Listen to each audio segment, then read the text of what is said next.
పొద్దునే లేస్తాం, మంచి కాఫీ తాగుతాం, తర్వాత ఇడ్లీ బోండా పూరి లాగించి ఓ 11-12 మంచి చాయ్ కొడతాం. మధ్యాహ్నం హెవీ లంచ్, సాయంత్రం ఏ చాటో మిర్చి బజ్జీనో సమోసానో గ్యారంటీ. ఆ తర్వాత నైట్ ఉన్న కొత్త కొత్త రెస్టారెంట్స్ అన్నీ ఎక్స్ప్లోర్ చేయాలి, మంచి దమ్ మసాలా బిర్యానీ లాగించాలి. అసలు తప్పే లేదు. ఇదే విధంగా నువ్వు ఒక 1 year చేసావనుకో, కథం, సంపాదించిందల్లా హాస్పిటల్స్కి పెడితే సరిపోతుంది, ఏం ప్రమాదం లేదు.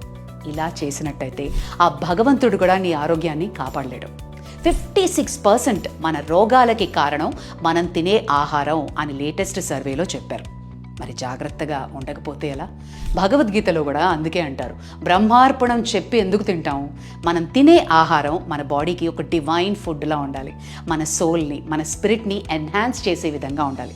అంతేగాని ఇష్టం వచ్చినట్టు ఏది పడితే అది తినేసామనుకో, కడుపులో చిల్లులు పడుతున్నాయి. Liquid nitrogen